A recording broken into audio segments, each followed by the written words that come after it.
القمر نام پہلی ہی آیت کے فقرے وانشق القمر سے ماخوذ ہے۔ مطلب یہ ہے کہ وہ سورج جس میں لفظ القمر آیا ہے۔ زمانہ نزول، اس میں شق القمر کے واقعے کا ذکر آیا ہے جس سے اس کا زمانہ نزول متعین ہو جاتا ہے۔ محدثین و مفسرین کا اس پر اتفاق ہے کہ یہ واقعہ ہجرت سے تقریباً 5 سال پہلے مکہ معظمہ میں منا کے مقام پر پیش آیا تھا۔ موضوع اور مضمون، اس میں کفار مکہ کو اس ہٹ دھرمی پر متنبع کیا گیا ہے جو انہوں نے رسول اللہ صلی اللہ علیہ وسلم کی دعوت کے مقابلے میں اختیار کر رکھی تھی۔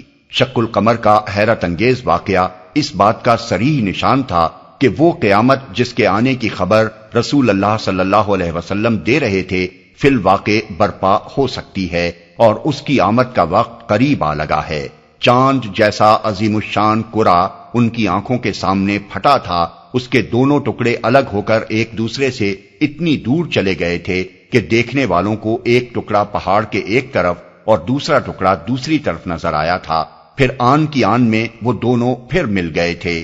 یہ اس بات کا کھلا ثبوت تھا کہ نظام عالم ازلی و ابدی اور غیر فانی نہیں ہے، وہ درہم برہم ہو سکتا ہے۔ بڑے بڑے ستارے اور سیارے پھٹ سکتے ہیں، بکھر سکتے ہیں، ایک دوسرے سے ٹکرا سکتے ہیں، اور وہ سب کچھ ہو سکتا ہے جس کا نقشہ قیامت کی تفصیلات بیان کرتے ہوئے قرآن میں کھینچا گیا ہے۔ یہی نہیں بلکہ یہ اس امر کا پتہ بھی دے رہا تھا کہ نظام عالم کے درہم برہم ہونے کا آغاز ہو گیا ہے اور وہ وقت قریب ہے جب قیامت برپا ہوگی۔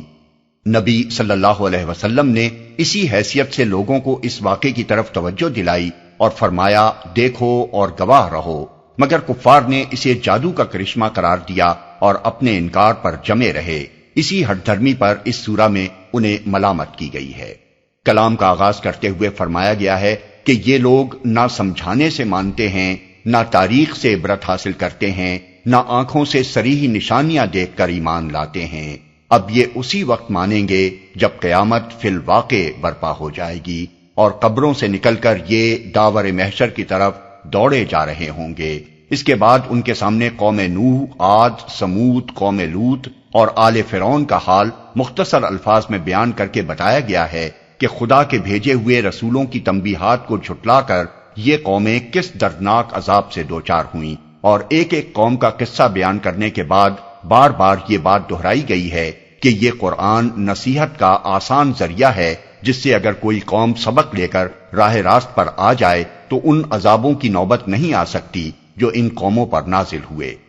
اب آخر یہ کیا حماقت ہے کہ اس آسان ذریعے سے نصیحت قبول کرنے کے بجائے کوئی اسی پر اصرار کرے کہ عذاب دیکھے بغیر نہ مانے گا۔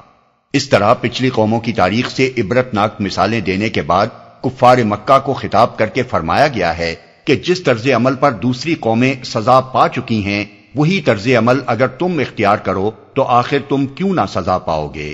کیا تمہارے کچھ سرخاب کے پر لگے ہوئے ہیں کہ تمہارے ساتھ دوسروں سے مختلف معاملہ کیا جائے، یا کوئی خاص معافی نامہ تمہارے پاس لکھا ہوا آ گیا ہے کہ جس جرم پر دوسرے پکڑے گئے ہیں وہی تم کرو گے تو تمہیں نہ پکڑا جائے گا، اور اگر تم اپنی جمعیت پر پھولے ہوئے ہو تو عنقریب تمہاری یہ جمعیت شکست کھا کر بھاگتی نظر آئے گی، اور اس سے زیادہ سخت معاملہ تمہارے ساتھ قیامت کے روز ہوگا۔ آخر میں کفار کو بتایا گیا ہے کہ اللہ تعالیٰ کو قیامت لانے کے لیے کسی بڑی تیاری کی حاجت نہیں ہے، اس کا بس ایک حکم ہوتے ہی پلک جھپکاتے وہ برپا ہو جائے گی۔ مگر ہر چیز کی طرح نظام عالم اور نوع انسانی کی بھی ایک تقدیر ہے۔